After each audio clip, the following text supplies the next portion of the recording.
The city stretched out below them like a glittering carpet of dreams. From the 40th floor of the downtown high-rise, the lights twinkled through the floor-to-ceiling windows, creating patterns that shifted and danced as evening settled over the metropolis.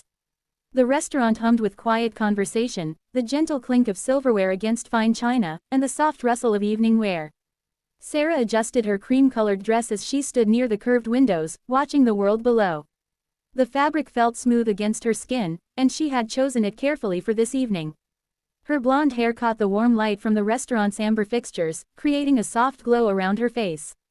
She had been looking forward to this dinner for weeks, a chance to finally meet Marcus in person after months of video calls and text messages. Marcus approached from across the room, weaving between the elegantly set tables. He wore a black shirt that complemented his confident stride, and his smile was exactly as she remembered from their many conversations. In his arms, he carried something unexpected, a small child, no more than 3 years old, with dark curls and curious eyes that seemed to take in everything around them. The little girl wore a simple brown dress and clutched a small stuffed animal close to her chest.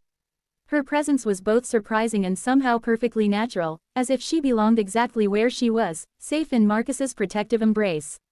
"Sarah," Marcus said as he reached her, his voice carrying a mixture of joy and nervousness. "I'm so glad you're here." She turned to face him fully, her expression soft and welcoming. "Marcus, it's wonderful to finally meet you." Her eyes moved to the child, and her smile grew warmer. "And who is this beautiful little one?" "This is Emma," Marcus said, his voice taking on a tender quality as he looked down at his daughter. "Emma, this is Sarah. Remember how I told you about my friend Sarah?" Emma buried her face shyly against her father's shoulder, peeking out at Sarah with one curious eye. The stuffed animal, a well-loved teddy bear, seemed to be her source of comfort in this new environment. Sarah's heart did something unexpected. She had imagined this evening differently, certainly without a small child as part of the equation. But looking at Emma's shy smile and the way Marcus held her with such natural care, she felt something shift inside her chest. This wasn't the disruption she might have expected. Instead, it felt like a missing piece sliding into place. "Hello, Emma," Sarah said softly, crouching down slightly to meet the little girl at eye level. "That's a very special bear you have there. Does he have a name?" Emma whispered something into Marcus's ear, and he chuckled. "She says his name is Coco, and he's very good at keeping secrets." The evening had started as a simple dinner between two adults who had connected through work, their relationship growing from professional respect to genuine friendship over countless late-night calls discussing projects and dreams. But Marcus had never mentioned Emma, and Sarah was beginning to understand why. As they settled at their reserved table, Emma perched on a booster seat between them. Sarah watched the careful way Marcus cut food into small pieces, the practiced ease with which he anticipated his daughter's needs. There was a story here, she realized, layers of meaning in the way he moved between confident professional and devoted father. "I should explain," Marcus said quietly, his hands busy arranging Emma's napkin. Emma's mother passed away 8 months ago. It's been just the two of us since then." The words settled over the table like a gentle weight. Sarah felt her chest tighten with understanding and compassion. The months of late-night calls, the careful way Marcus had sometimes ended conversations suddenly, the hesitation she had sometimes heard in his voice, it all made sense now.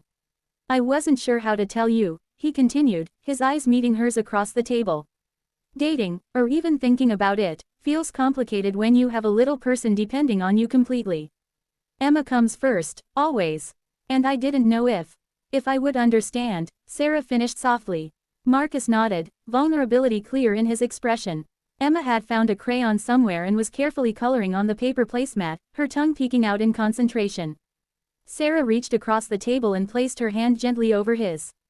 "Marcus, look at me." When he did, she continued. "I've been wondering for months why someone as kind and intelligent as you seemed hesitant to take the next step. Now I understand. You weren't protecting yourself, you were protecting her." The restaurant continued its quiet rhythm around them. Other diners laughed and talked, servers moved gracefully between tables, and the city lights continued their eternal dance beyond the windows. But at their table, something profound was happening. Emma looked up from her coloring, crayon poised in her small hand. "Sarah," she said, testing out the name like a new flavor.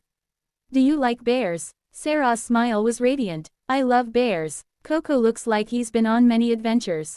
"He has," Emma said solemnly. "He goes everywhere with me and Daddy." As the evening progressed, Sarah found herself drawn deeper into their small family unit. She helped Emma identify colors in her coloring book, shared bites of her dessert when the little girl's eyes grew wide with interest, and listened to Marcus's stories about single parenthood with growing admiration. There was magic in the way Emma's laughter filled the spaces between adult conversation. When she grew tired and curled against her father's side, Sarah felt something in her heart expand. This wasn't the evening she had planned, but it was exactly the evening she hadn't known she needed. Marcus watched Sarah interact with his daughter, noting the natural way she spoke to Emma, not talking down to her, but meeting her at her level. There was no forced enthusiasm, no awkward attempts to win the child over. Instead, there was something genuine and warm that made his chest feel full. As the evening wound down, Emma fell asleep in Marcus's arms, her head on his shoulder and Coco the bear tucked securely under her chin. The restaurant had grown quieter, the other diners gradually departing, but their table felt like its own small world. "This wasn't what I expected tonight to be like," Sarah said softly, careful not to wake Emma. Marcus's expression grew guarded. "I understand if it's not what you signed up for." Sarah shook her head, her eyes bright in the ambient light. "That's not what I meant. I meant it was better. Much better." She stood slowly and moved to Marcus's side of the table. Gently, she reached out and smoothed a curl away from Emma's sleeping face. The little girl stirred slightly but didn't wake. "She's beautiful, Marcus. And so are you, as a father. I can see how much love exists between you two." Marcus felt emotion tight in his throat. "It's been hard, doing this alone." "You don't have to be alone," Sarah said simply. "Not if you don't want to be." The city lights continued to sparkle beyond the windows, but inside the restaurant, three hearts had found an unexpected rhythm together. Emma slept peacefully, surrounded by the quiet conversation of two adults who were discovering that sometimes the most beautiful relationships begin not with grand gestures or perfect timing, but with honesty, vulnerability, and the courage to include someone else in your most precious love. As they prepared to leave, Sarah helped Marcus gather Emma's things, the coloring pages, the crayons, the well-worn teddy bear. These small acts felt natural, like stepping into a role she was meant to fill. Outside, as they waited for their cars, Marcus shifted Emma's sleeping weight carefully. "Sarah, would you like to have breakfast with us tomorrow? Emma makes excellent pancakes, though they're usually more abstract art than food." Sarah's laugh was soft and genuine. "I would love nothing more." The evening had begun with two people tentatively exploring a connection. It ended with three hearts, already learning to beat in harmony.